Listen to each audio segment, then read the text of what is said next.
Mesdames, Messieurs, peuple congolais, ensemble sur le chemin de la chute inévitable du dictateur Denis Sassou Nguesso. Conseil à la diaspora et aux sudistes congolais. Et pourquoi? C'est pour une simple raison. Elle est stratégique.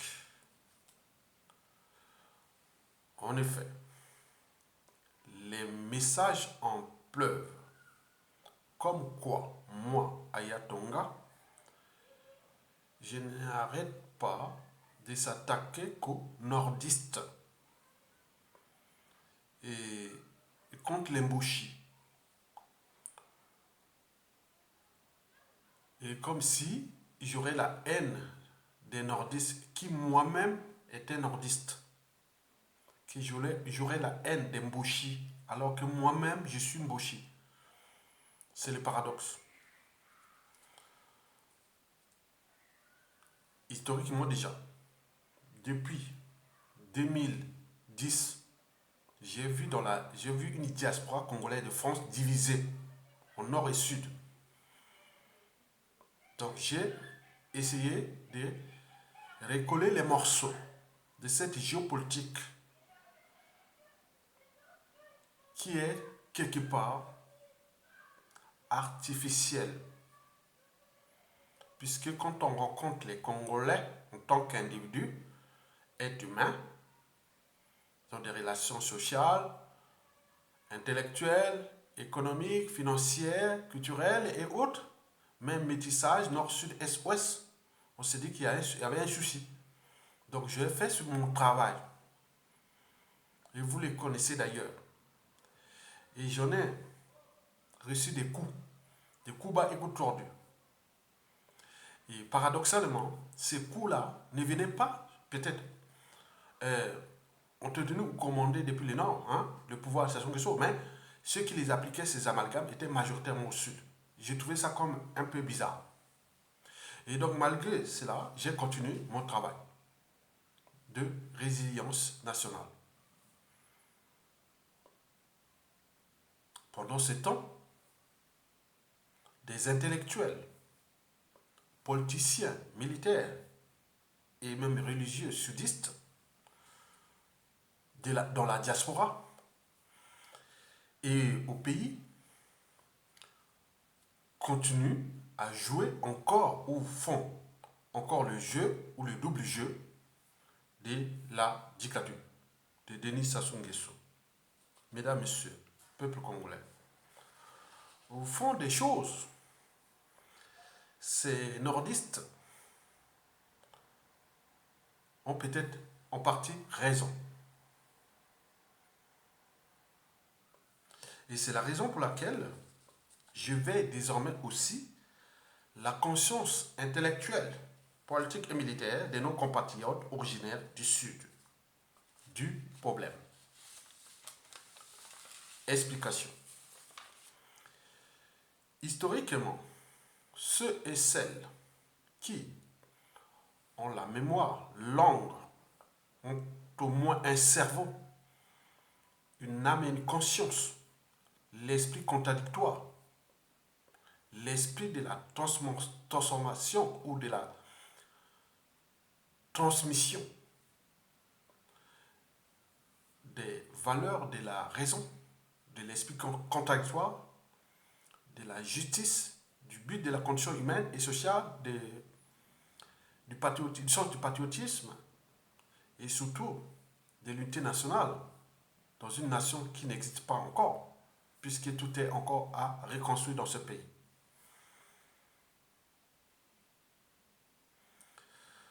Ceux et celles qui étaient au sein des assises nationales du Congo sur la place de Paris. Et n'oublions pas mes vidéos successives de 2015 à nos jours. Vous verrez qu'ils reviennent toujours aux mêmes fondamentaux. Qu'est-ce que c'est l'État? Qu'est-ce que c'est l'unité nationale? Qu'est-ce que c'est le combat de l'idéal de l'unité nationale? Qu'est-ce que c'est le vivre ensemble? Qu'est-ce que c'est l'esprit de la lutte contre l'injustice, l'oppression et la barbarie. Comment placer la raison au-dessus des émotions? Comment placer l'impartialité de l'État au-dessus de l'appartenance, qu'elle soit tribale, ethnique, géopolitique, nord-sud, autre dans notre pays?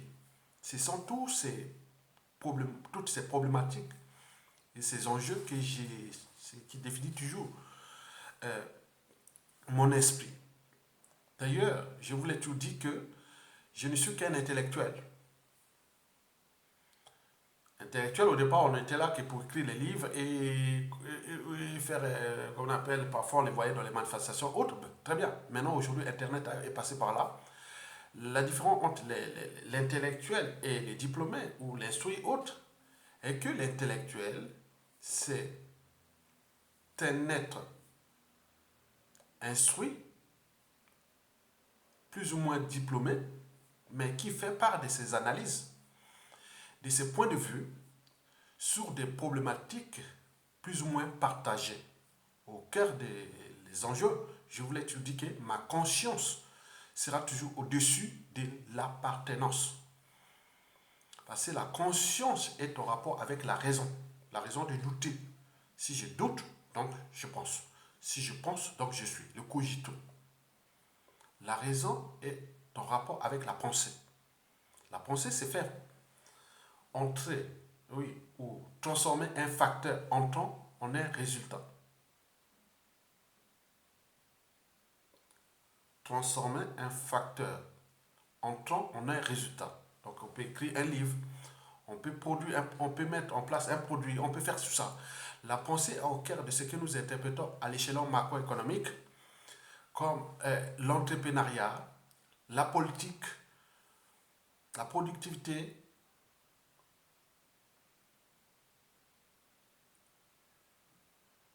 la croissance économique, le progrès et tout compagnie. Donc on pense, ça sort de là, du cerveau. La pensée peut être aussi euh, structurelle. Donc on sait un peu de structurer certaines formes d'organisation. Pour le cas de notre lutte, c'est contre l'injustice, l'oppression et la barbarie. Comment structurer la lutte contre Sassou Nguesso? La pensée est aussi organisationnelle. Donc comment organiser les victimes de Sassou Nguesso? Comment organiser le peuple et tout compagnie pour aboutir à un consensus pour que ce dictateur-là dégage? La pensée est aussi managériale. Donc nous cherchons des gens qui sont qu'on appelle les leaders d'opinion, les leadership et tout compagnie pour lutter d'abord contre Sassou Nguesso et repenser une nation nouvelle. Mesdames, Messieurs, ceci dit, en réalité, ceux qui m'ont suivi au sein des assises nationales du Congo sur la place de Paris, ils les reconnaîtront. C'est beaucoup étaient là, ils ne savaient pas qu'il y avait aussi des cerveaux. Nous avons beaucoup de cerveaux qui étaient là. Mais on se reconnaît. Entre les meilleurs, on se reconnaît. Mais on était dans une entreprise politique où il y avait des perturbateurs, des farceurs et tout compagnie mélangés. Soit, bon, disons qu'ils sont à l'étranger, en France, ou à l'étranger, ou qu'ils ont eu des diplômes, qu'ils ont leur statut social et autres. Ça ne veut rien dire. Ça ne représente pas les convictions. Parce que les convictions, c'est l'esprit qui va gouverner toute votre existence. Donc l'intellectuel devient un être engagé, engagé à des causes qui peuvent être dignes, justes, nobles, légitimes et voire civilisationnelles, des causes plus ou moins partagées, mais au cœur des enjeux, gardez toujours à l'esprit votre conscience. Parce qu'elle est très très importante. Quand on parle de la conscience, elle est en fonction de l'individu, de son éducation, de son milieu social, du monde auquel il vit et tout compagnie. D'ailleurs, au bac 2015 de philosophie en France, sur la conscience, c'était série S. La conscience de l'individu était le reflet de la société d'appartenance et autres. Oui, certainement, mais en réalité, ce sujet traiter déjà la conscience psychologique qui est liée à la raison. Ici, en France, on parlait de Emmanuel Kant et autres, mais il y a l'autre conscience qui est aussi liée à la conscience morale, la barrière entre le bien et le mal. Donc, ce sujet traité d'un côté de la raison et ce qui représente la conscience morale, c'est-à-dire la transmission de valeurs de liberté, de dignité et autres. Mais il y a l'autre conscience et aussi la conscience identitaire. Par exemple, les animaux, vous prenez un gorille à dos argenté, vous mettez devant une glace, il va croire que c'est un concurrent autre. Mais or, nous, on peut dire, ah tiens, c'est Ayatonga et autres, parce qu'on a cette conscience identitaire. En réalité, nous avons trois consciences. La conscience identitaire qui est liée à l'échelle de l'évolution de nous, humains, depuis des millions d'années. Mais il y a aussi toute cette évolution de l'histoire humaine qui part déjà pour nous depuis le paléolithique, passons les néolithiques, l'Empire chinois, l'égyptologie 600 ans avant Jésus-Christ, puis l'Empire grec 300 ans avant Jésus-Christ, qui a fondé la citoyenneté et autres, elle fut fermée. Après, arrivé Jésus-Christ, puis l'Empire romain, c'est-à-dire du 1er siècle au 5e siècle. Là, nous sommes dans la citoyenneté ouverte, qu'on pouvait défendre une nation pourvu qu'on ait, oui, on est déjà de cette nation, on a droit et devoir d'être romain et autres, c'était comme ça, la citoyenneté ouverte. Grec, on essaie grec, on ne devenait pas grec, mais romain, on essaie romain, on pouvait devenir aussi romain. Droit de sol, droit de sang, droit de ceci. Tout ça a été transformé depuis jusqu'à nos jours. Nous passons par l'Antiquité, du 5e au 9e siècle, puis du Moyen-Âge, du 9e au 13e, 14e siècle, la Renaissance, jusqu'au 17e siècle, puis le siècle des Lumières, du 19e siècle, le 20e, et nous sommes là au début du 21e siècle. Donc, nous sommes dans des situations contradictoires, qui sont des situations humaines, parce que l'évolution des êtres animaux nous a dotés d'une masse encéphalique totale, qui est là le cerveau. Nous parlons, nous écrivons, nous publions et autres, ce que les animaux n'ont pas. Comme je l'ai dit, ce qui nous distingue fondamentalement des animaux, ce n'est pas l'intelligence. Parce que les animaux ont construit des systèmes aussi ingénieux. Hein. Les termites, par exemple, ils ont construit des systèmes de climatisation passive, qu'on appelle les termites, les termitières. Bon, ouais. Quand vous allez là-bas, la température, à l'intérieur d'une termitière, c'est combien? 30 degrés. Pourquoi? Parce qu'il y a un champignon qui se nourrit d'un champignon qui doit piquer et se développer à 30 degrés. Donc, ils ont créé des systèmes d'aération passive sans soufflement. Et donc, ce sont des systèmes ingénieux qui, aujourd'hui, on appelle ça du biomimétisme, l'art de copier la nature pour nous transformer. La première transformation, c'est la copie des avions. Hein, pour voler les avions, on a copié les oiseaux. Les systèmes de colocalisation, de géolocalisation, d'électrosensibles, des thermosensibles, plein de trucs qui sont, nous on appelle ça le sixième sens, que les animaux ont. Mais nous, on a ces cinq sens, mais on a développé d'autres fonctions qui sont plus élevées parce que quand on fait l'anatomie comparée du cerveau humain, des cerveaux des animaux, on voit qu'il y a des sutures qui sont déjà enfouies dans nous, mais ils sont très développés, c'est les animaux inférieurs, il faut faire de l'anatomie comparée. On arrive chez nous jusqu'à la conscience, en passant par le premier cerveau, celui le reptilien, celui des relations sociales, des relations réflexes, innées et autres, mais il y a le deuxième qui est celui des émotions, de la formation de la mémoire et du subconscient, des liens affectifs et autres, mais le plus gros qui est de la conscience. Vous avez tout compris. Mesdames, Messieurs, peuple congolais, la pensée est au cœur de ce que nous interprétons à l'échelon humain des sociétés et des civilisations, comme le but de la condition humaine. L'accès à l'eau potable, à l'énergie et autres, il faut des politiques, il faut des gens qui réfléchissent. Mais quand on dénie la pensée, la réflexion, on ne peut pas. On ne peut pas construire un projet de société où on dénie, là où on dénie le savoir et la connaissance, là où on dénie même le fait de penser, de réfléchir, ce n'est pas possible. Mesdames, Messieurs, voilà pour la petite parenthèse. Nous aurons au moment venu l'occasion d'en discuter sur ces problématiques qui touchent notre anthropologie, en fonction des évolutions de nos sociétés et civilisations.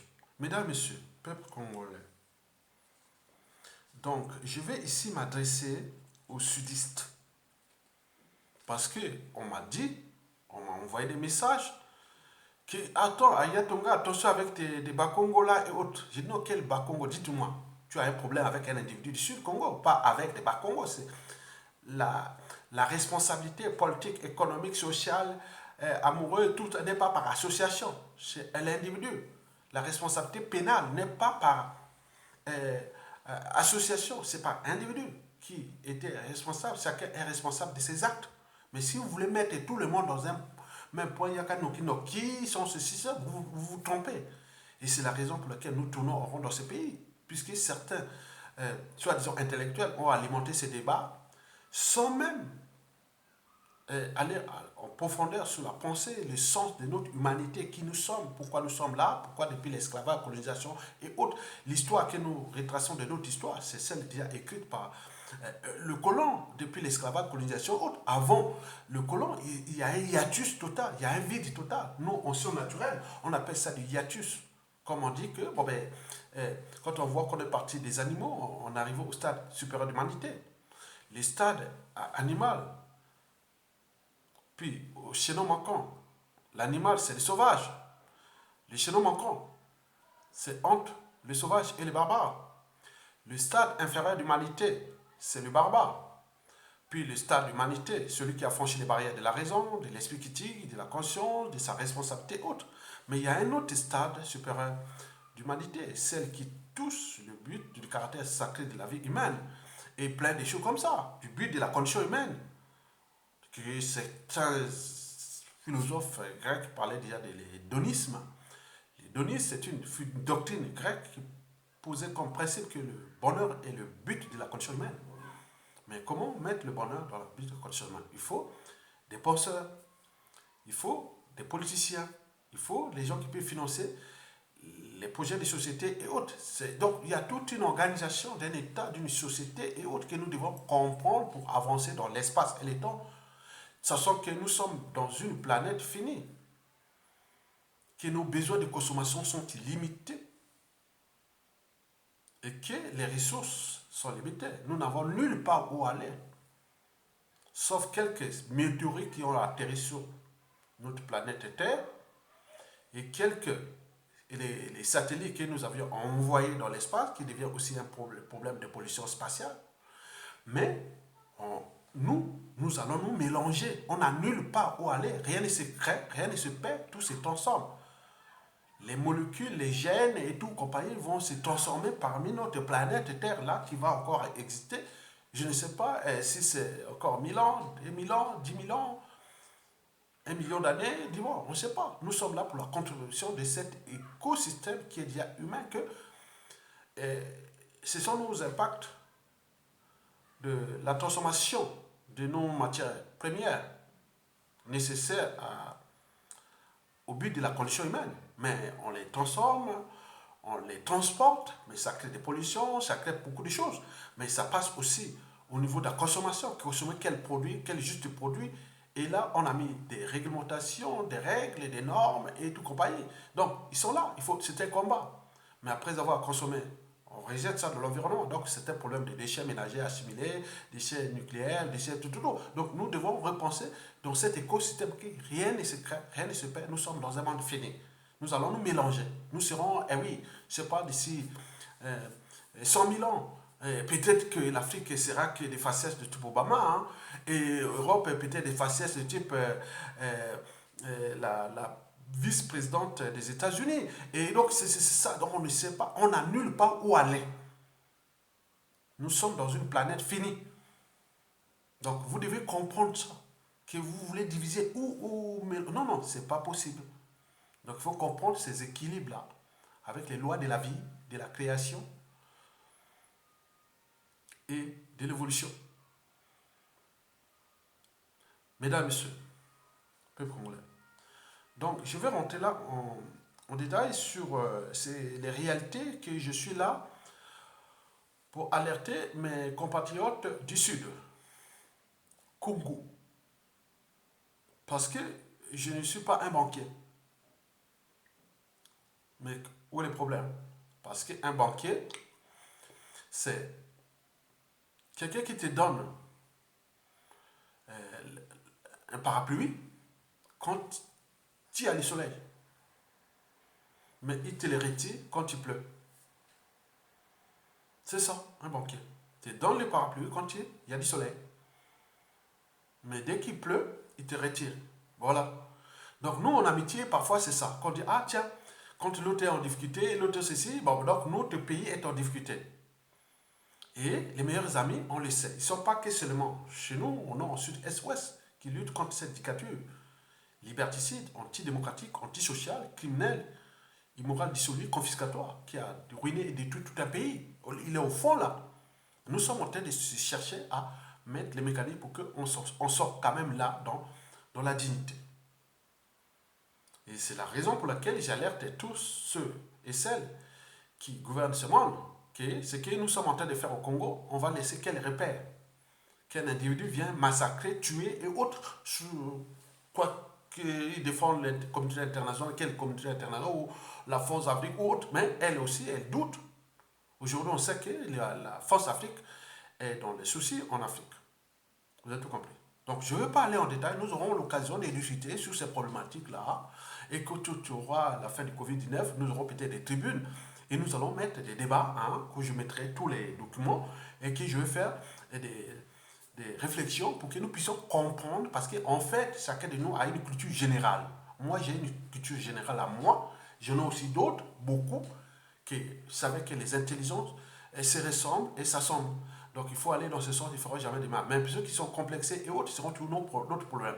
Parfois, on se retrouve avec des individus qu'on croyait qu'ils étaient des gens par rapport à ce que nous luttons contre Sassou Nguesso, mais on s'est rendu compte qu'on s'est fait avoir. Mais il faut ces crises, parce que l'humanité a existé que par des crises. Depuis déjà le précombien, il y a 600 millions d'années. Donc en passant par l'ère primaire, secondaire, tertiaire, le quaternaire, l'arrivée de la civilisation, c'est-à-dire au paléolithique, et tout ce que je vous ai précité. On va parler en détail. Mesdames, Messieurs, peuple congolais. Bon, la première réalité est celle-là, vérifiable, parce que je dis que j'agis ici en toute impartialité. Ce n'est pas un membre de ma famille, ou du clan, ou de la tribu, ou de la géopolitique nord-sud, autre qui va perturber ma manière de penser dans le sens objectif.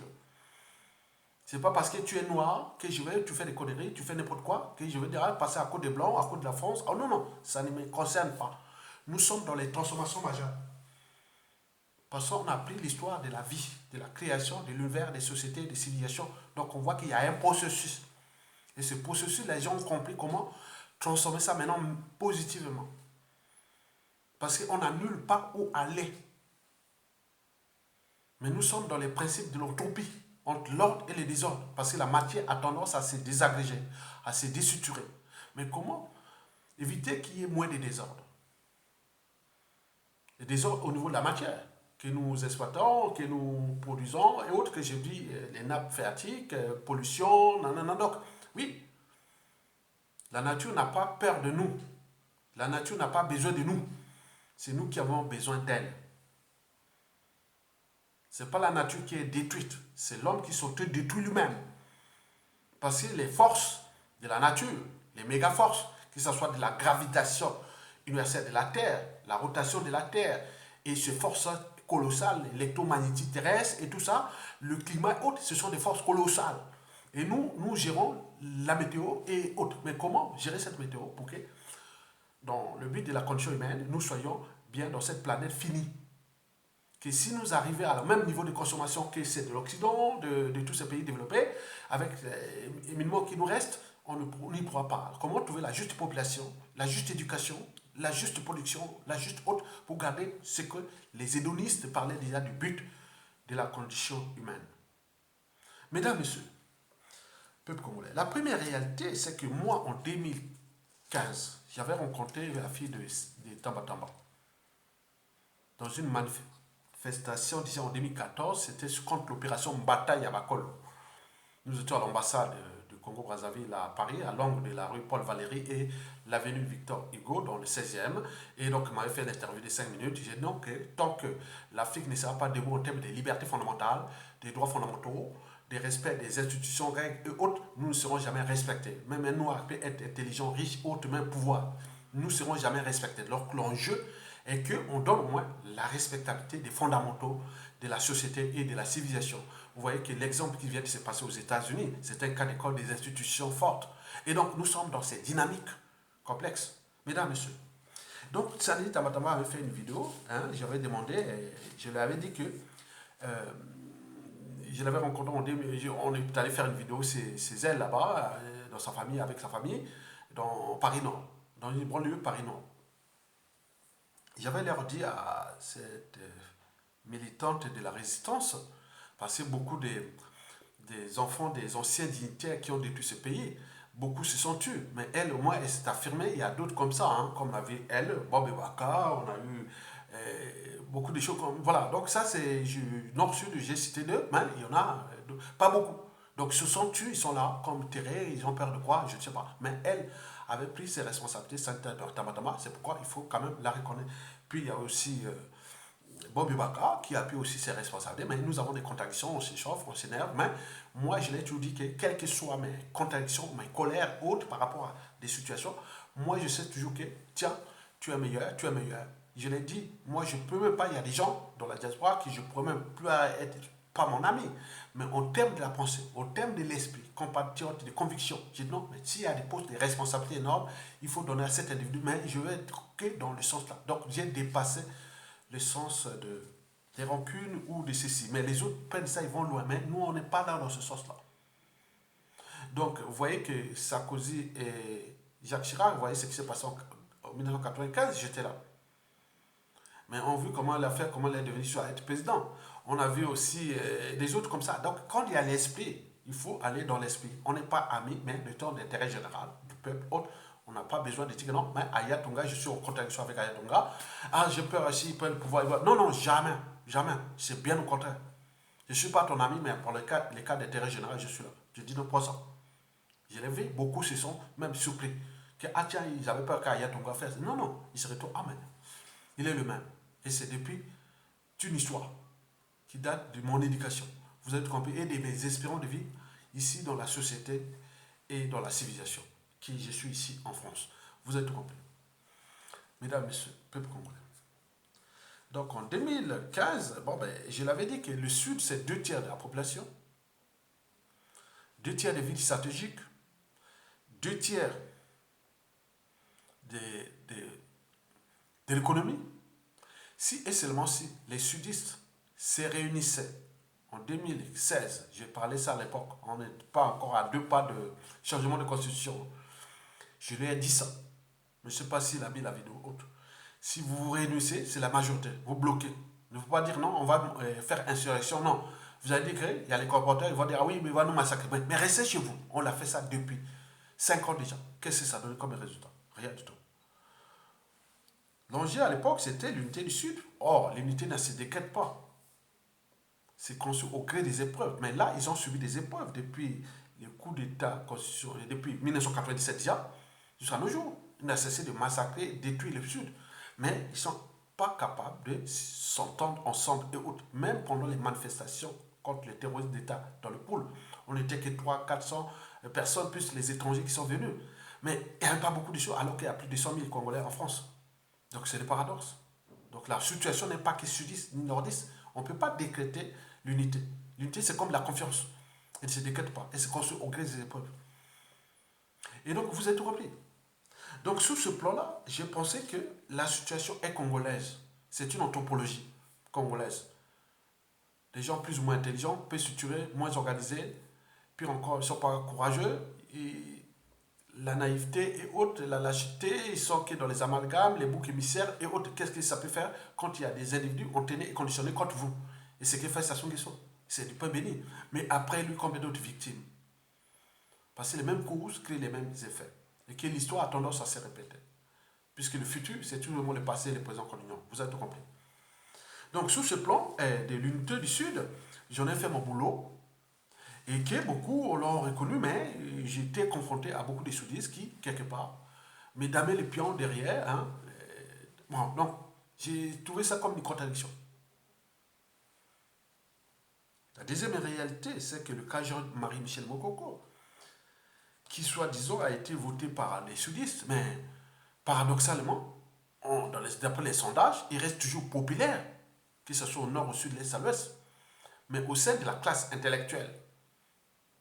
Déjà, le nord, on se dit qu'elle est maintenant conditionnée, entraînée, et sous-emplie des décisions qui le fait. Maintenant, on dit qu'il y a une autre géopolitique qui est sud, qui a des intellectuels, cadres civils, politiques, militaires. On dit, mais écoutez, mais pourquoi vous venez derrière crier que Mokoko, il y a eu échec, tournons la page, Mokoko, les officines qui sont là en train de travailler, que certaines veulent aller aux élections en 2020 avec Sassou Nguesso sans plan B, C, C, D, et d'autres comme, voilà, donc on se retrouve dans cette situation. Que Mokoko allait donner le pouvoir au sud comme ça, et que, bon, ben, maintenant, qu'est-ce qui se passe? Et que si, à la fin de Sassou Nguesso, s'il n'y a pas un ordre, mais il reste, voilà, donc beaucoup de choses comme ça. Donc, moi, je n'ai pas compris ça parce que beaucoup sont venus alimenter le débat, un peu contradictoire, bien sûr, mais un peu de mauvaise foi. Parce que tous ceux qui, à un moment donné, ont été dans la diaspora, moi, je vous dis, je suis en âme et conscience jusqu'en 2016, en janvier, je ne pensais même pas à Mokoko. Hein. Nous, quand on a fait des trucs là à Paris, on pensait même qu'il arrivait comme ça. Maintenant, je me suis lancé là. Maintenant on me met par appartenance. Comme Mokoko est ma quoi, comme moi, ma tribu et tout compagnie. Maintenant, tout est maintenant comme là, comme je lutte là. Tous ces gens-là, ils l'ont laissé que par appartenance. Or, qu'est-ce que nous avions fait quand on voit historiquement toutes les luttes qu'on a fait là contre l'injustice, l'oppression, la barbarie qui règne là-bas, où beaucoup étaient des victimes du Sud et que nous on était là. Est-ce qu'on a changé? Donc, c'est cette représentation intellectuelle qui nous pose bien des soucis, qui historiquement, depuis les années 60, c'était toujours la guerre des tribus, d'appartenance, la jalousie, et plein de tout, la guerre des égaux, des conflits d'intérêts et autres. Ça n'a pas changé. Et donc, nous voulons que nous nous changeons, que nous avions quelqu'un qui a été élu, et que si vous voulez tourner la page pour créer d'autres situations, qu'est-ce que ça peut faire? Puisque de toute façon, ça va partir, il doit partir, il va partir, mais c'est un être mortel qui va partir nous laisser la merde. Mais comment nous allons gérer cette merde-là avec Ousso Mokoko ou tout ce qui va arriver?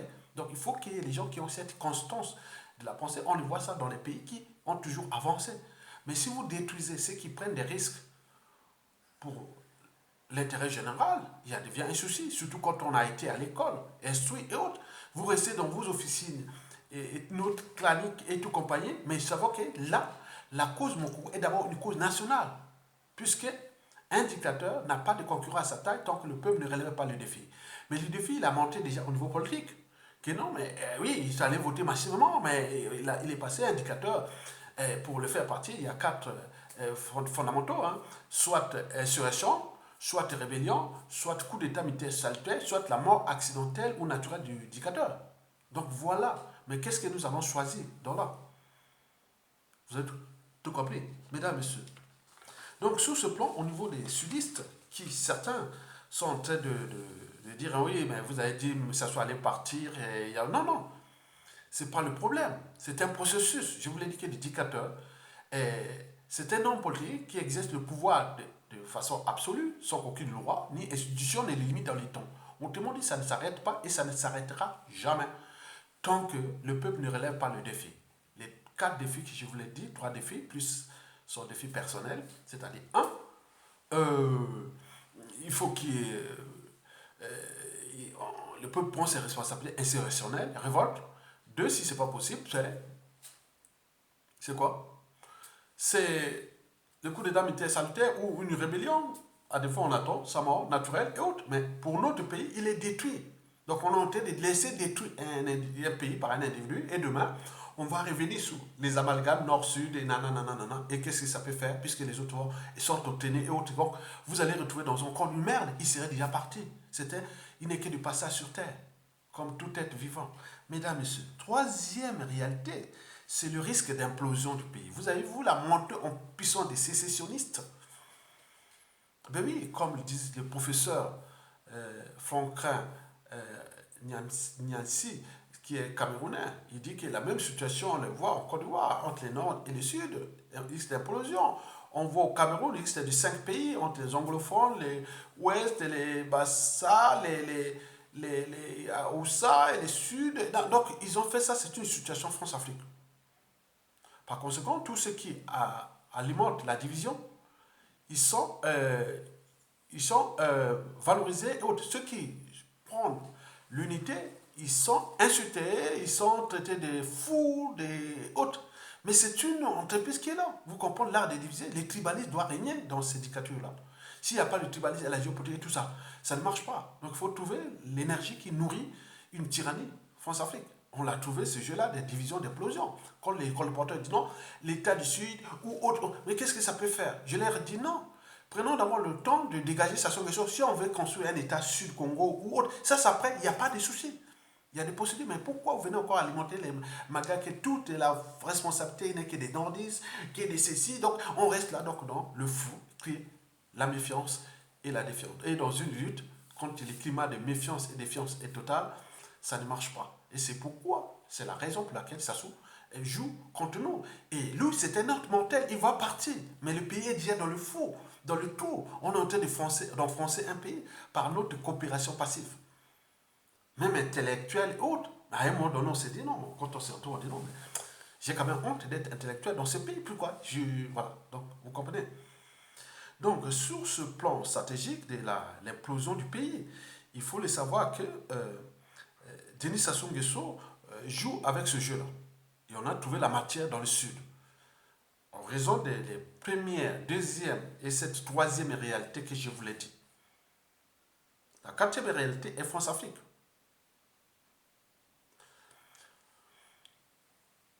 Je vous l'ai dit, sudiste, que ce qui s'est passé de 1994 à nos jours, quand vous, soi-disant du Sud, depuis l'Issouba, en passant par le coup d'État et tout ce qui s'est passé, d'appartenant que soi-disant nordiste, il y a Kanoki et dans le nord qui sont là, voilà, on a tout dit.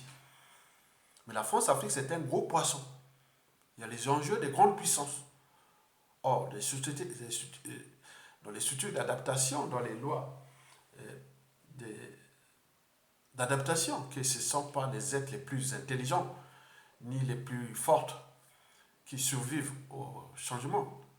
Ce sont ceux qui s'adaptent. Donc nous devons nous adapter. Pas dire que nous sommes nombreux, nous sommes plus intelligents que les nordistes, nous sommes ceci, ils sont pas... Non, non, non. Rien n'est par appartenance.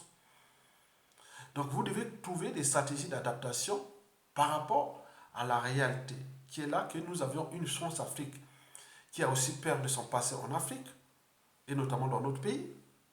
Il a des enjeux, elle a des enjeux. Cette France-Afrique, c'est la France. Et comment nous allons mettre ensemble des mécanismes d'adaptation? Et voilà, il s'est passé quelque chose comme ça, et autres. Peut-être lui a dit non, mais mon coco, peut-être, est-ce qu'il peut garantir nos intérêts? Qu'est-ce que nous avons fait pour cette transformation dans un processus? C'est comme un enfant. Un enfant grandit. Quand tu deviens libre, autonome, à ce moment, tu peux oser faire ce que la loi attend tes parents autres. Mais au moment que vous êtes petit, non. Donc nous avons des mécanismes à comprendre, ils sont partout. Comment certaines sociétés ont évolué. Nous avons cette problématique France-Afrique. Que moi qui est du Nord, on croyait que je faisais partie des réseaux France-Afrique. Non. Moi, je fais partie des réseaux congolais du Nord au Sud, de l'Est à l'Ouest et de la France-Afrique comme partenaire économique. Et donc, par rapport aux accords qu'on avait signés, donc comment trouver les mécanismes de sortie de cet état de crise France-Afrique qui devient quelque part, la France-Afrique est rentrée dans un suicide. Comme disait Aimé Césaire, que le malheur de l'Afrique, c'est d'avoir rencontré la France. Mais j'avais reformulé sa pensée. Que le malheur à venir de la France, c'est d'avoir entretenu la France-Afrique. La France est incapable de fabriquer un vaccin, alors que tous les pays autres, la France est en déclin. Ce n'est pas à cause de nous, là, non, c'est elle-même, cette oligarchie politico-affairiste, qui n'a pas su s'adapter par rapport à ces enjeux qui, depuis la fin de la guerre froide, en 1989, et que le monde a changé, qu'il y a eu l'avènement d'autres puissances, Internet, les Africains de plus en plus éveillés, que c'est un processus dans une planète qui est déjà finie. Donc nous n'avons nulle part où aller, mais nous avons aussi cette valeur linguistique que la France et les Espagnols, les Anglais sont les langues les plus exportées au monde, hein, les papiers, puis maintenant les Chinois et autres. Mais nous avons ces repères-là que nous allons voir qu'on ne peut pas faire des affaires, ni l'économie, ni la diplomatie sans langue. Donc nous avons cette langue-là. Alors, comment trouver ce dynamisme des enjeux économiques de demain avec la France? C'est tout le cas d'équilibre. Donc on est... Donc nous avons cette problématique France-Afrique. Et qui est d'où l'intérêt pour moi de trouver la base du consensus pour que nous rentrions dans une période de transition politique consensuelle pour réparer ça dignement, librement, réparer les commissions vérité et réconciliation, tout ce qui s'est passé. Parce que la France, en réalité, elle a peur aussi quelque part de ce qui s'est passé en 1997 à nos jours, qui sont des crimes de sang, du génocide imprescriptible. Donc ils jouent ces jeux-là pour la durée, pour que sous ces gens-là qui ont fait ces crimes-là disparaissent. Bon, on reste là, mais on est en mais tout est fichu. Mesdames, Messieurs, donc la quatrième réalité là est que du côté du Sud-Congo, la France a peur de vous. De vous du Sud-Congo. Même s'il y a des renseignements, il sait bien qu'il y a des officines sudistes qui sont revanchards, qui sont ceci, ils nous écoutent, la France vous écoute, vous sudistes. Il sait bien les tendances et autres, ceux qui sont bien. Mais la tendance est là, il y a une vague des réactionnaires ou des vengeances ou autres qui peut arriver. Donc ils analysent ça comme ça. Donc c'est à nous de comprendre que oui, mais il ne faut pas, c'est moi écrit, il faut des bases, il faut des protocoles, il faut là. Donc nous sommes en face des gens qui ne répètent, ils ne vivent pas par les tours. Ah, mon ami, mon frère, oh non, il faut signer, parce qu'ici, il faut un contrat, il faut quelque chose qui garantit que, voilà, que s'il n'y avait pas ça, comment c'est transformé. Donc nous, Sud-Congo, qu'on est nombreux, moi je parle Sud-Congo parce que je suis né au Sud-Congo quelque part, mais également, je suis congolais, on dit, bon, bref. Bon, donc, vous êtes là dans cette dynamique, ce sont des réflexions que vous devez nourrir le débat. Que la France est là dans ce blocage-là parce que c'est bien que le Nord, bon, la géopolitique est là, au Congo, donc ils savent bien, ils analysent les situations. Moi qui ai du Nord, qui j'ai essayé un peu de dire à des frères dans des civils politiques militaires, trouvons les mécanismes de sortie, surtout comment rassurer la France avec le bazar que nous, nordistes, puisque là-bas tout est par partenaire, donc moi aussi nordiste, je suis comptable des bazars que la France a occasionné au Congo. Vous imaginez? Donc voilà, je suis comptable de ça alors que je n'ai jamais été ni quoi que ce soit, donc je suis là pour vous donner. Donc ça, c'est la quatrième réalité qu'il faut réfléchir sur la situation France-Afrique au moment que Sassou est aux abois, qui va faire ses élections, qui va chercher à passer en France. Nous allons rentrer dans une situation d'incertitude, d'instabilité, de risque de somalisation, d'implosion et de tout ce qui peut arriver comme chaos, étant donné que la géopolitique sous-régionale a changé, que Sassou et la France-Afrique ont occasionné un peu de conflits par-ci par-là. Et donc il y a quelque chose qui peut arriver d'ici fin 2021, ou même avant, ou pendant, ou après mars et autres. Mais dans tous les cas, Sassou ne va plus rester là. Donc sinon, s'il reste là, c'est la destruction de ce pays pour la souveraineté d'un individu. Et la France en paiera les conséquences parce que je vous l'ai dit que si elle ne traite pas ce problème en amont, aujourd'hui, et donc les relations diplomatiques, économiques, géostratégiques et militaires de la France au Congo seront problématiques. Et le Congo, aussi un pays du bassin du Congo, qui est le plus riche du continent, donc il y aura des enjeux. Donc toutes ces transformations, on guette aussi d'autres grands requins, la Chine, la Russie, et tout, c'est tout des transformations. Et que les grands frères américains disent, ah oui, tiens, mais la France, le rang mondial, là, les trucs anciens, c'est fini. Tu ne laisses de laisser des gens massacrer les populations là-bas, et donc ce n'est plus possible, quoi. Donc ça nuit l'image de l'Occident, des valeurs de démocratie occidentale et autres. Vous allez continuer à faire contre quoi ça? Non, c'est ça. Ce sont des équilibres majeurs. Okay? Vous devez comprendre ça. Mais il faut des outils d'aide à la décision, il faut la réflexion, il faut la pensée. C'est pourquoi, c'est la raison pour laquelle je voulais faire la pensée là. Cinquième et dernière réalité, elle est géopolitique. J'ai appelé un certain nombre de compatriotes du Sud, surtout les rapports avec le problème de l'enclave du Kabila. Par exemple, le problème avec l'Angola. Nous avons un contentieux avec l'Angola. Et l'Angola, l'État Angola, à travers l'enclave du Kabila, pense que bon, ben, s'il y a un gars du Sud avec les Rwandais, il risque de créer une situation d'instabilité, il risque de voilà beaucoup de choses. Donc, comment repenser ça? Je voulais donner des outils que dans la géopolitique, là, tout ce qui est intellectuel, cadre civil militaire, leader d'opinion et autres majoritairement du Sud, soyez consensuels. En traitant l'Angola, depuis l'Angola de Dos Santos, c'est l'Angola de Joao Lorenzo, et qui, malgré cette histoire-là, donc c'est quelque chose qui peut nous aider à débrasser des situations, parce que ces États n'ont pas d'amis permanents, ni d'ennemis permanents, ils n'ont que leurs intérêts à défendre. S'il s'agit de dire non, ça se devient le problème aussi de l'Angola, par rapport à l'histoire et autres, donc on peut trouver des consensus. Mais la base de l'Angola, c'est trouver un gars du Nord. Ils cherchent un gars du Nord qui peut être consensuel pour comprendre, pour compenser une période de transition, pour compenser ces trucs-là. Nous avons déjà les idées.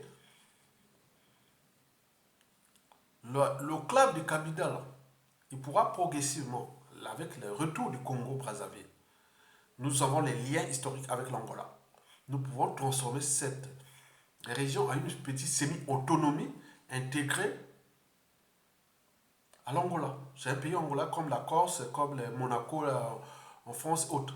Après, peut-être devenir comme genre de principauté, parce que nous aurons déjà une principauté, un royaume qui fera un petit semi-territoire autonome, c'est Luango. Le royaume de Luango, nous allons le protéger comme un Monaco. Pour les touristes, pour l'histoire, parce que toute histoire-là va être une base du tourisme. Les gens viendront, tout ça, va faire la communication d'un royaume, mini-royaume, comme une principauté, comme Monaco, comme ça. Luango, là. Il n'y aura pas des genres de, il n'y aura pas d'interférence du Congo, de l'État congolais. L'État congolais va signer des accords avec l'État congolais qui est peut-être du point de vue militaire, qui est là-bas, qui est des choses culturelles, de l'histoire, que les gens viennent là-bas faire l'économie. Et donc tout ça, on a déjà pensé ça. Et n'oublions pas celui de Kabinda. Vous avez par exemple pu voir. Le Kabinda, oui, les Kabinda aussi, nous pourrons pas transformer cette autonomie de région avec l'Angola, des accords tacites, que nous, nos pactes de non-agression, pacte de ceci, de ceci, des trucs, après, il pourra transformer d'ici 2100 en une principauté angolaise, ou puis à un État indépendant, on n'aura plus de pétrole. Mais ça sera, voilà, donc vous avez compris.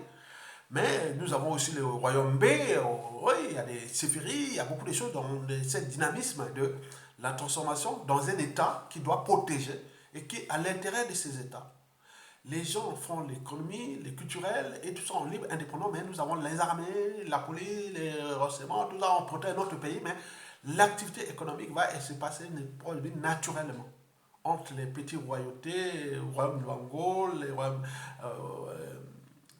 les provinces B, les chefferies et tout ça pour créer quelque chose de nouveau, qui est déjà d'autres histoires et que vous devez comprendre ça. Donc, au niveau géopolitique, notre crise majeure se passe avec l'Angola. Et que je vous ai dit qu'au sud, vous sudistes, vous ne le saviez pas, que la France, les nordistes et l'Angola ont peur de tout ce qui se passe, des réactions-là, des mouvements, officines qui travaillent dans ce temps. Donc, vous devez zapper ça, c'est un processus. Nous devons d'abord dégager Sassou Nguesso, où nous aurons l'aide des pays périphériques, parce qu'ils ne vont plus faire la guerre contre nous, parce qu'ils ont su que le monsieur-là, c'est aussi l'image de notre respectabilité interraciale. Comment nous allons applaudir ce qui s'est passé aux États-Unis, qui va se passer en France, ailleurs, mais alors que nous ne sommes pas capables aussi, comme ce qui s'est passé au Côte d'Ivoire, au Ouganda, au Centrafrique et partout, et nous ne sommes pas capables de s'entendre, nous, pour nous unir et pour se transformer. Pas dans le sens d'aller faire la guerre aux autres, ni de dominer les autres. Nous n'avons pas cet ADN. Nous, c'est être libre, digne et heureux chez nous. Et que les gens qui ont les savoirs, la connaissance, autres, nous apportent le but de la condition humaine. L'accès à l'eau potable, à l'énergie, à la sécurité, aux soins, et autres, le minimum qu'on peut vivre. Voilà, vous avez tout compris. Mesdames et messieurs, au final, donc, vous avez ces 5 réalités-là qui nous font du mal, qui Sassou Nguesso joue avec ça. Hein. Et donc, au nord, bon, ouais, donc, les nordistes, vous devez comprendre qu'ils n'ayez pas peur. Je vous l'ai dit, il y a des cerveaux qui sont là. Historiquement, il n'y a pas eu de problème. Au sud, il y a aussi, ils vous ont jamais massacré, ils n'ont jamais tué les nordistes. La situation de 97 était une situation un peu, voilà, pas grand-chose. Mais c'était une situation de guerre provoquée par les néo-tropicales de Denis Sassou Nguesso avec la France Afrique qui sont déjà aux abois. Mais nous, au nord, on sait qu'on a des cadres qui sont à l'étranger aussi, sont en dormance. On a dit, il y a que non, je n'avais rien dit. L'intelligence n'est pas par association. On est aussi intelligent comme les sudistes. Les sudistes sont intelligents comme nous. Il y a des bêtes, il y a des pauvres, il y a des riches, il y a des mous, il y a des tout ça dans tout là. Donc vous devez comprendre qu'on est d'abord congolais. Et puis bantou et africain et humain. Donc nous devons ramener tout le monde au niveau aussi du sud qui doit cesser ces amalgames, ces polémiques et autres. Nous devons être dans l'union. Aujourd'hui, nous avons les leviers contre Sassou Nguesso. Pour un peuple, c'est la désobéissance, la résistance et la révolte contre l'injustice, l'oppression, la barbarie. Mais Sassou a préparé ses pions et autres. Mais il veut faire ces élections-là pour un passage en force. Qu'est-ce que ça peut faire? Il peut passer, mais il ne peut pas gouverner parce que le pays est dans le tout. Ils vont s'enfoncer. Mais nous, c'est éviter qu'on arrive à un chaos, alors que le monsieur va passer son temps à détruire ce pays, qui va laisser l'héritage qui sera la plus dangereuse, dangereux à sa famille, c'est la peur. La peur du mal qu'il a fait aux autres, l'injustice administrative, l'injustice politique, économique, sociale et autres que les autres ont tout compris. Donc comment éviter ça pour se transformer? Quant à la France-Afrique, bon, je ne sais pas hein, quelle est la position maintenant avec Mokoko. Je ne sais pas. Mokoko n'a jamais fait de mal à Sassou Nguesso. Lui n'a qu'à fait de mal. Même au nord, là-bas, on sait que voilà, on s'est pris par Sassou Nguesso, quoi, l'OBIMITI, l'organisation bureaucratique et militaire, tribale et tout ça, ce n'est plus, ça fonctionne plus.